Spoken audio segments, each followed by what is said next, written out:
I hate to surprise any of my listeners, but the truth is, we are all getting older. I know, it's a real surprise. And with age certainly comes great wisdom that many of us are delighted to demonstrate in our somewhat worn bodies and brains. I love when people ask me for advice, actually. Science is phenomenal in that we can cure or manage many illnesses and chronic conditions, and we are certainly living longer as a society. But with that benefit comes a community cost with which previous generations did not fully always need to contend, often because our elders lived with us or near us, and for some that is still the case. But for many, the members of the older generation are living alone or perhaps in a smaller community, but still very lonely. By 2035, those over the age 65 will outnumber those under the age 18, the first time in history. With that revelation comes public health challenges. Another rather staggering statistic is that 10,000 baby boomers are retiring daily. Welcome to Small and Gutsy, our podcast featuring nonprofits and social impact organizations under $10 million. My name is Dr. Laura Witkoff, and I'm excited and proud to be your host. We hope you'll love the stories as much as we do, and perhaps you will find needed services, a job, volunteer, invest in, or donate. Please pass along any valuable information you hear today to others and send me the name of any organization you'd like featured at lwitkoff@gmail.com. That's 2 T's and 2 F's.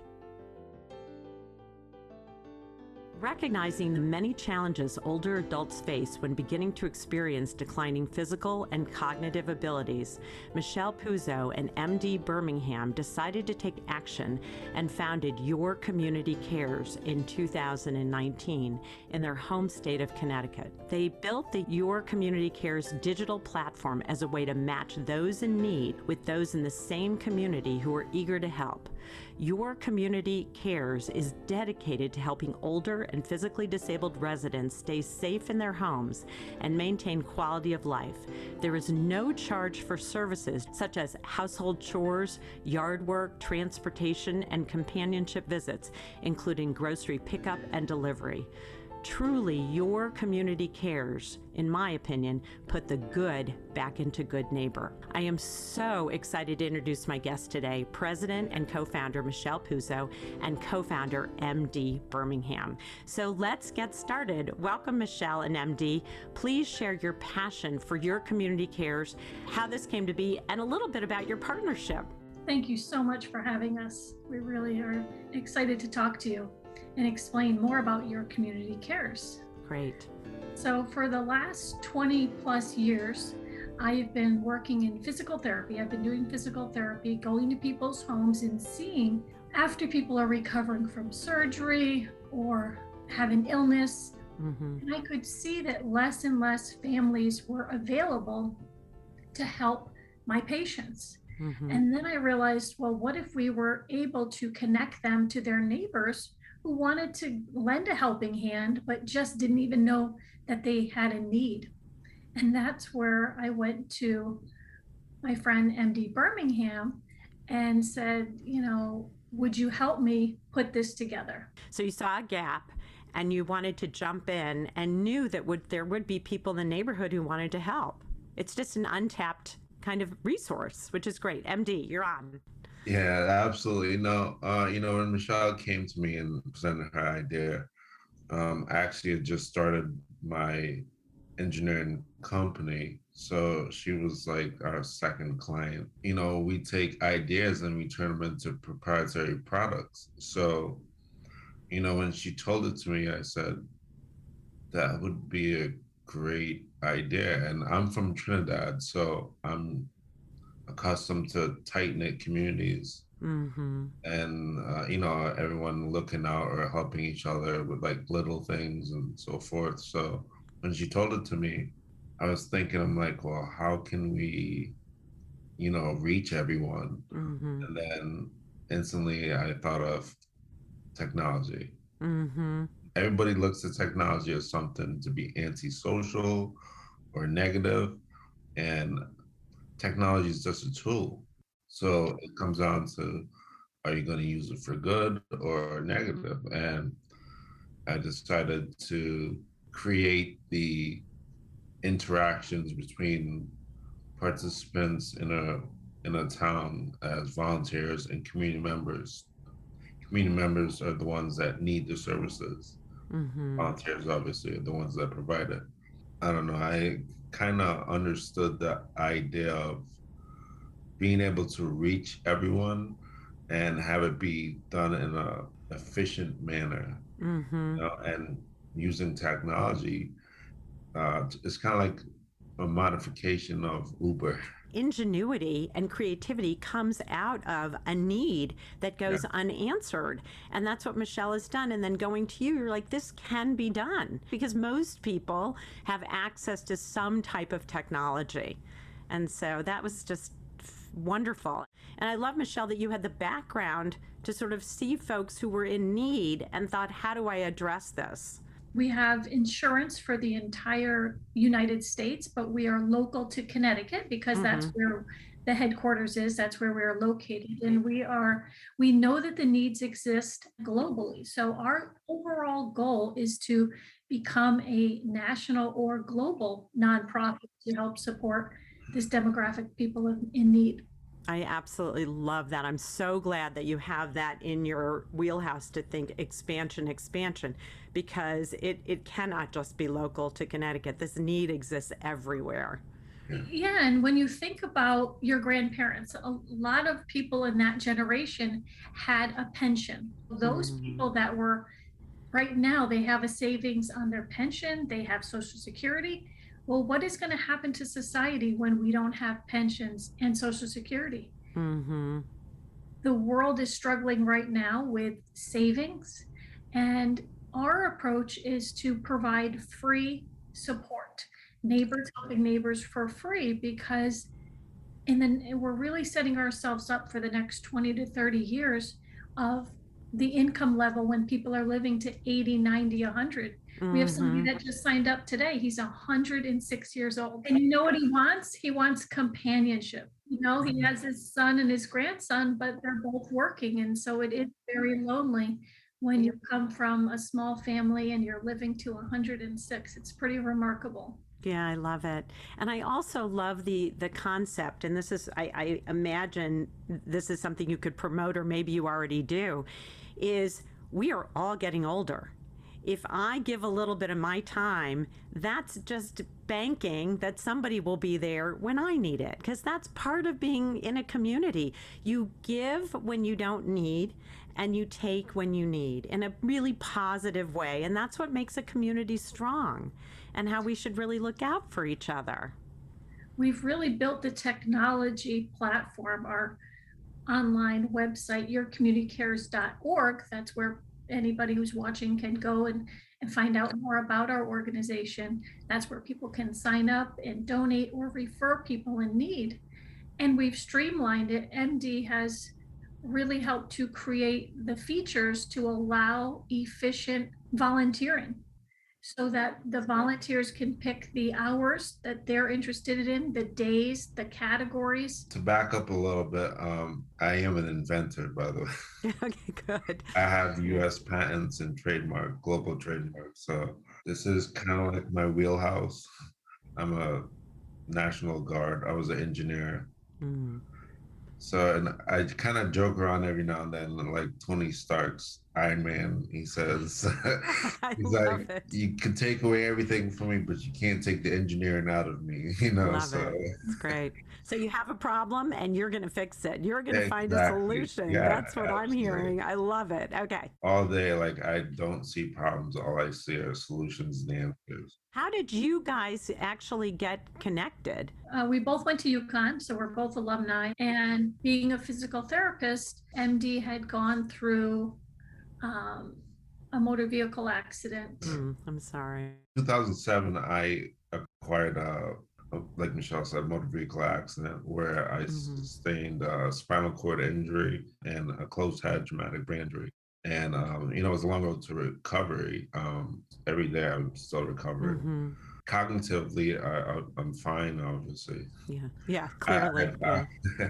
I've accomplished all these things, or Mm-hmm. post injury. Mm-hmm.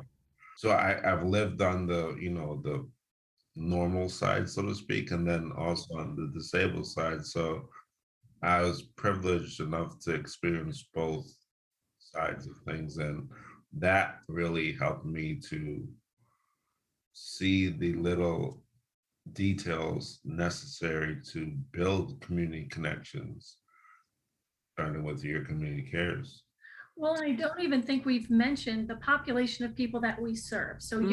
yourcommunitycares.org is our website, and our company that we built to help support people that are over the age of 70 or anyone over the age of 18 with a physical disability. And that's where MD, that's why I went to MD, because he could understand from a patient's point of view Absolutely. what people need. I mean, he was fortunate enough to have his family support as he went through this horrific accident and recovery, and continues on a daily basis to do his therapy.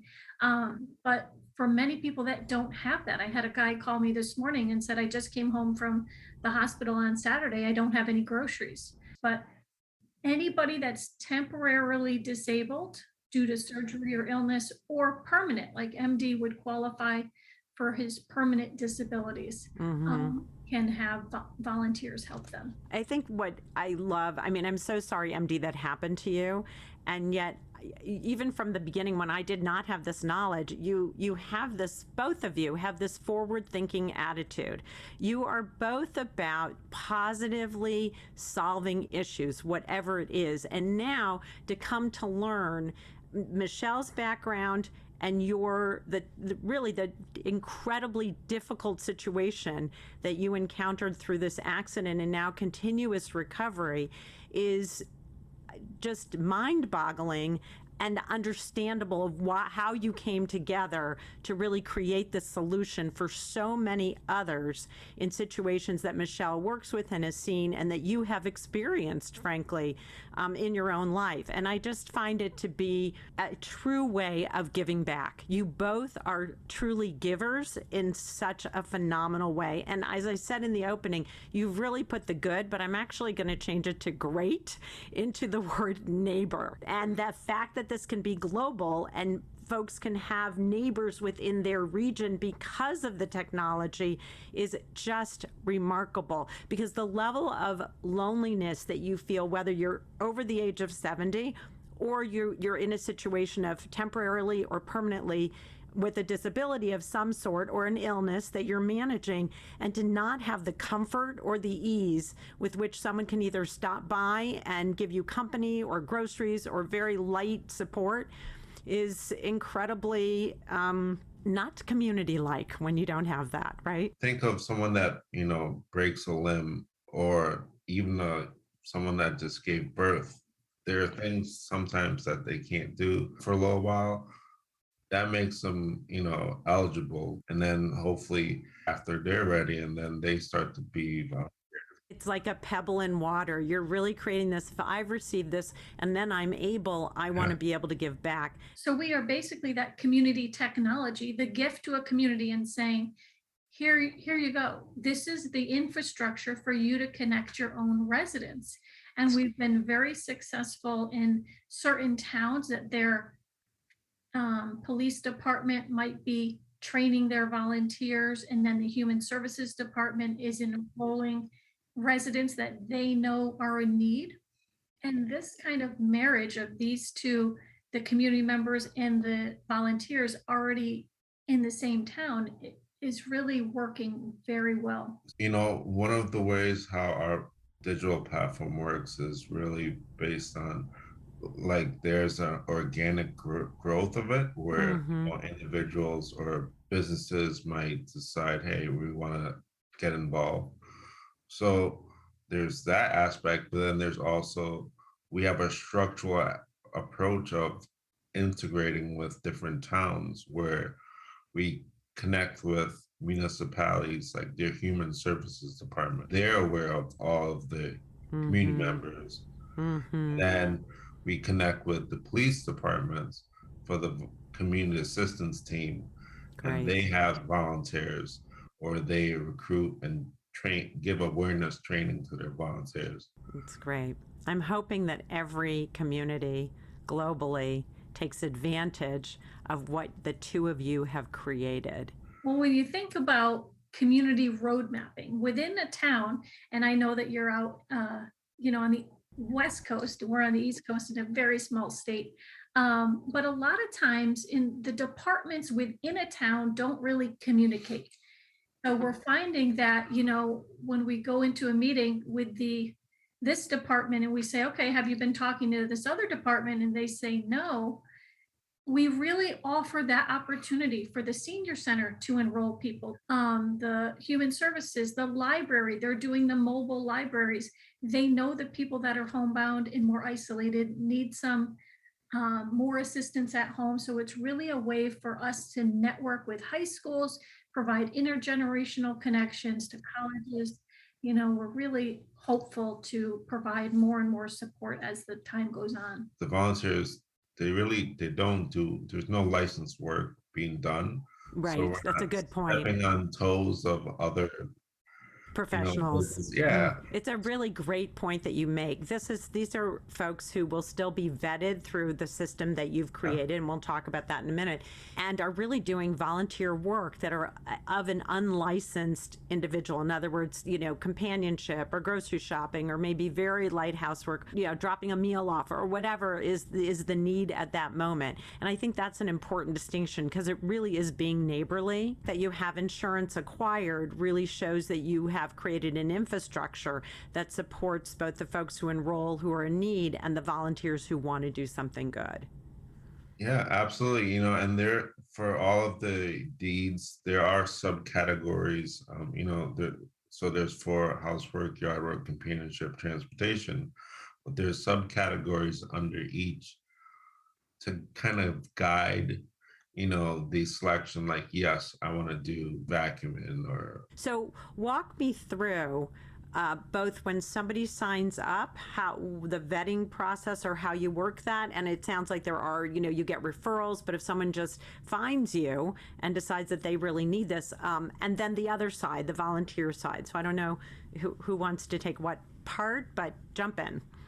So anyone can sign up at yourcommunitycares.org. Our name is the letter U, the letter R, and MD loves to explain why we decided on Your Community Cares. Really, it's a play on the words. It's double entendre, like you're, and also you are, literally, because you are your community. Your community doesn't exist without you. You're able to have a positive impact in your own community. So you can sign up on our website, yourcommunitycares.org, and that's where you can decide if you need to be the community member, the person that needs help. That's what we call the person in need. And then you could also enroll as the volunteer, the person who wants to provide the help. All of the same enrollment is done on the website. Then we do a background check for all of the participants. We want to make sure both parties feel safe going to the other person's house. Then based on the state, and if you've lived in New York, it's $95 per county. Background checks can be very expensive, and it's our biggest expense right now. So we are looking for sponsors, somebody that their business might want to be a sponsor for a month or 2 months or longer. Because you pay for those background checks on both sides. Wow. We do offer the ability for people to cover the expense. Of course. Not everybody does, so it is a big expense. And every state has a different cost for that requirement. The more that you've moved, the higher the price. Oh, that's fascinating. See, these are things I didn't know. And then some other states require additional paperwork, but usually we'll be able to get the background check within 48 hours. And then the person, the community member, can then go in to their profile. They're going to schedule those things that they need help with. And then an email goes out to the volunteers within 15 miles of their house to find out if they're willing and available. I just want to make sure that's clear. When you sign up, you do a background check, and then as long as you met all of the requirements, Then you're verified, we accept you into our platform, and you have access to put in a request for a community deed, or you can select to volunteer. And when a community member puts in a request, it goes out to all the volunteers that are in that town. Unless the community member puts in somewhere like requests a certain volunteer that they know, most volunteers would leave it alone and say, okay, no, that's really for Pam, it's not for me. Because they built a relationship or they Exactly, realize. yeah. And that's the beauty of this, we want people to develop friendships, beyond our platform. And it has happened. If you set up a community and the volunteer approaches the house and they don't feel comfortable for whatever reason, Great point. they can walk away. They don't have to. Once they leave, they do type in, they report as to why within our platform, they do have to state something as to why it was canceled. Or for instance, a community member, maybe obviously it might have an episode of dementia or something. Right. And or they might have a doctor's appointment like last minute and just say, not today. And then the volunteer will say, okay. And everybody's happy, but they do notate that in the platform. It's able to be understood, between both, and that they would probably do a reschedule. It's not that way. It's not anything that's personally taken in a negative light. Are there some volunteers, and it sounds like this is sort of the next lead in, who then do build this relationship and continue to work with your platform, but have a regular volunteer, voluntarily go to the same individual on a regular basis, like particularly for companionship? Oh yeah, definitely. There's people that go in and they'll schedule every week. They'll schedule all of those appointments, and then that volunteer that it's intended for will go in and accept all of those. And we actually have more volunteers than community members, especially during COVID, when a lot of people were out of work and they realized this whole word community has sort of boomed in the last year and a half. But we use the word community deed. It's the good deed that we're asking people to do to help their neighbor. So I have to ask about COVID, because you raised it and I was going to anyway. Was that challenging because folks didn't necessarily want to go into someone's home? So how did you work through the COVID issue, or still working through it maybe? Well, we actually expanded our services to include a group enrollment. So we recognize during this time that whether it be discharge planners, human services departments, that people that didn't have access to the internet needed help. So we developed this opportunity for group enrollment so that these social workers can enroll groups of people that don't have access to the internet or don't have the technology because of the expense of it. So we are constantly adapting our website to try to meet the needs of the communities. Because the way we could do the way I'm doing this interview, right, is digitally, through a platform. So I love that you did a go around, a workaround, which I think is so important, because those folks would have even been further isolated. Virtual connections are also an opportunity. So we do have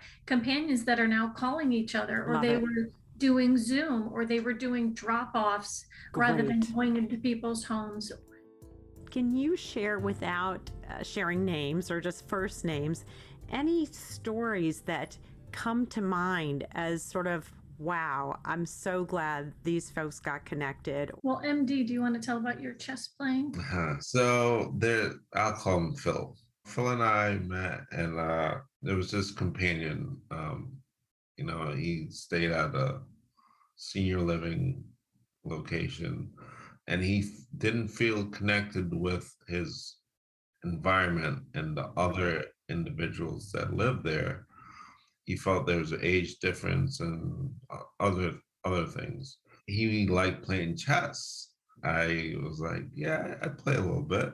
We ended up playing quite a few games, but during those few games, there was lots of, he actually taught me different things. And the most important aspect of it was the story time, listening to him tell me stories about his life experiences and things that he's done and places that he's been, he was, where he worked.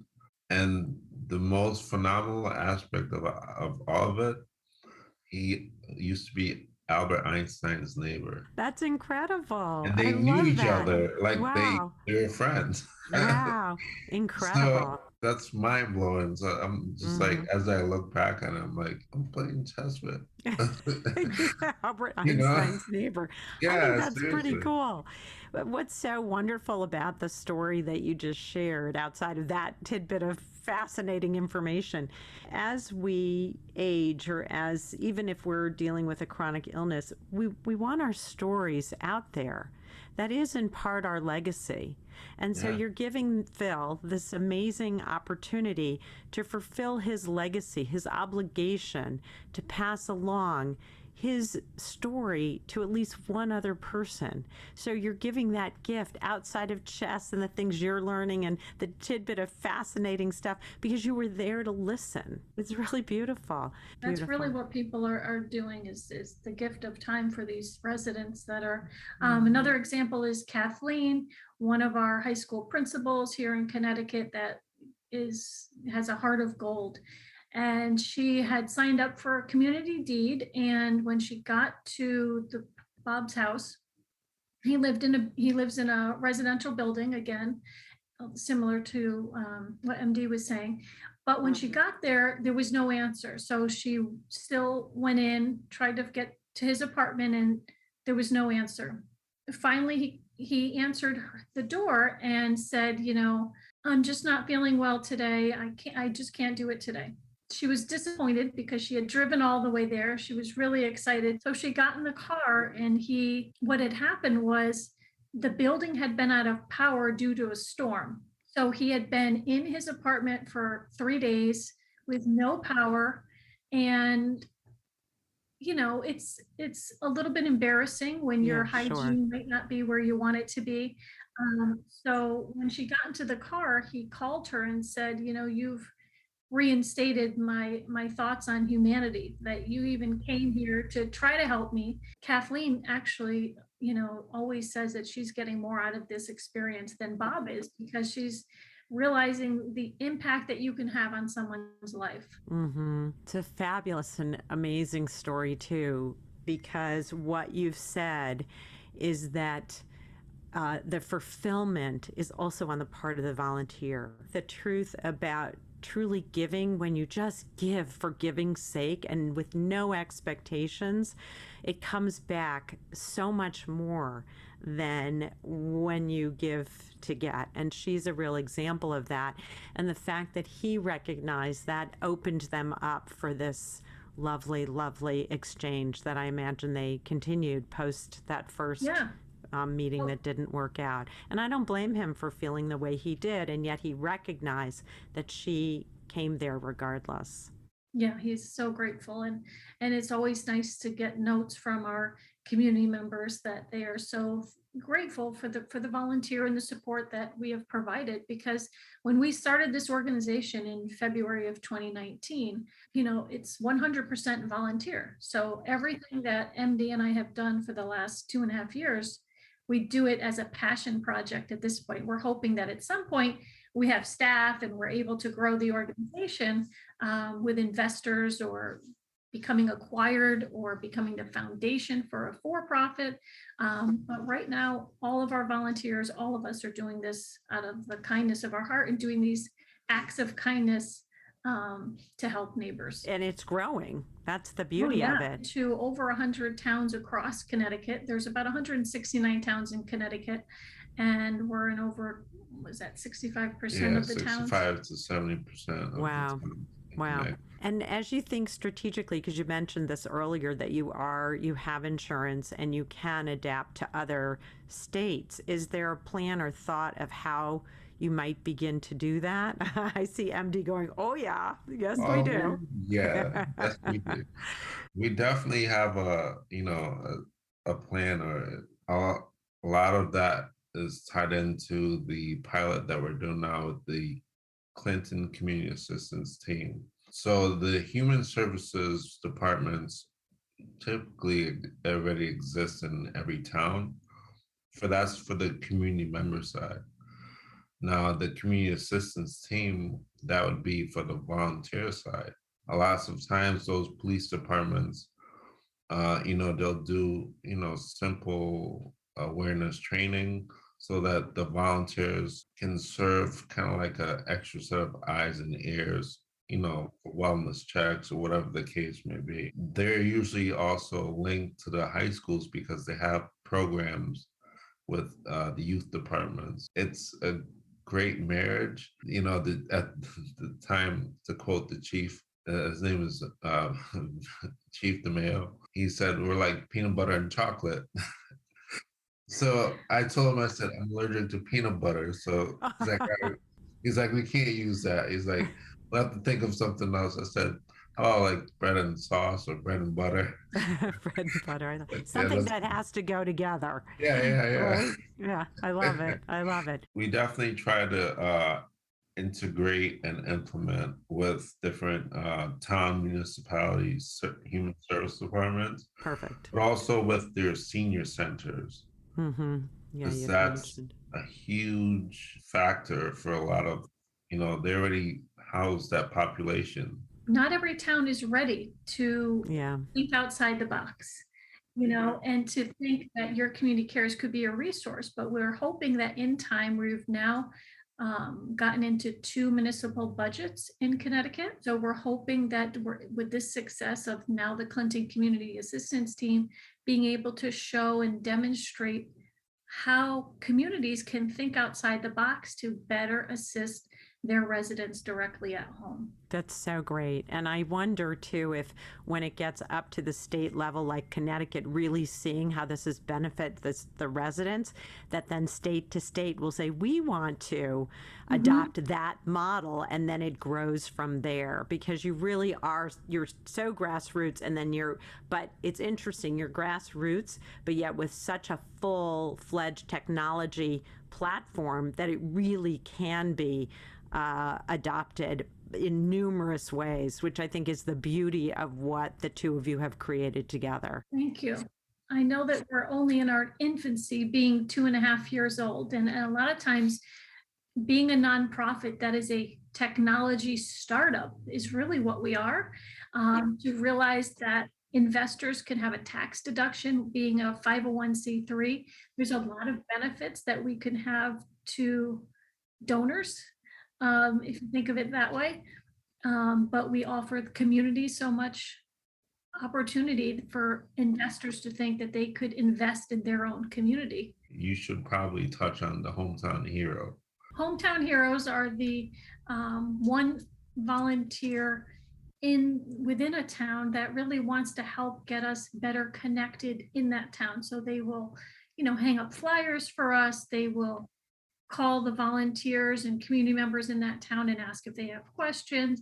They're really the boots on the ground in that town to help us expand. Get the word out. Town. So, that's a shout out for Hometown Heroes across Connecticut. They're really your champions. This episode is sponsored by the Intrinsic Group, my boutique management consulting firm specializing in guiding organizations to leverage talent, optimize processes, and to ensure the organization's narrative is aligned with their culture. If you'd like to sponsor an episode, please reach out to us. To see all the small but mighty organizations we featured, check out our incredible infographics in the stories section of the Intrinsic Group website. So, as you both may know, toward the end of my podcast, I ask a few quick and gutsy questions. So are you ready for our round of quick and gutsies? And you each get an answer. Sure. Perfect. What is at the top of your wish list? However, the answer can't be money or funding. I think the increased awareness, not that many people know about your community cares. We don't have a marketing budget. So for people to share like our social media and to share it with people that might need help or want to help or get more involved, that would really be our outreach is what's really important. We That's do have a terrific. YouTube channel. Great. So Yeah, we have a lot of videos that highlight what we're yeah, trying to do and how people can get involved. So that would be great to have Right. more people see us. And then you'll be in all these states. I knew them when, right? What makes your community cares gutsy? You've talked about being outside the box. So what makes you all gutsy? So we started this, like I said, I had a full-time job. MD is an entrepreneur. We are now, I'm at a crossroads because I was actually, my position was terminated about 3 weeks ago. Mm. And I'm a physical therapist. So I got 3 offers in a week, and I've decided to kind of put those things off in order to devote 100% of my time to your community cares because we are so passionate about growing the organization. And we have received in the last couple of months, I think 6 grants or 7 grants. So it is a lot of work to be able to support this organization, no staff. So our goal is to really continue to grow organically as much as we can. what makes your community cares gutsy is the fact that a lot of time companies, even nonprofits, they base their services on a profit margin. Mm-hmm. You know, what's our return? Are we in the green? Are we in the red? We don't base our services or our platform on any of that. Mm-hmm. Based on the idea of community connections, Mm-hmm. people coming together, happiness, love, the simple aspects of life that really matter in the end. Mm-hmm. You know, when you think of your kids and your kids' kids, all this time you spent in the world, but what did you leave behind? For me, that's what matters most. If you each were to think of a song that describes your community cares, MD's laughing, what would it be? Probably Pharrell's Happy. I'm a Bob Marley. Um, I shouldn't call him Bob. I actually go refer to him by Robert Nesta. But Three Little Birds, where he says everything's gonna be all Be all right. right. Mm-hmm. You know, and that's just my approach to life. You know, as an eternal optimist, I didn't even discuss that, but that is something that I did in college. It was a subject that I created based on the pattern of the human nature is eternal optimism, understanding the definition of happiness. You know, it's not a feeling, it's a state of mind. Being, yeah, it's so true. I try to implement that in all aspects of my personal life, professional life. Mm-hmm. It's all about having patience.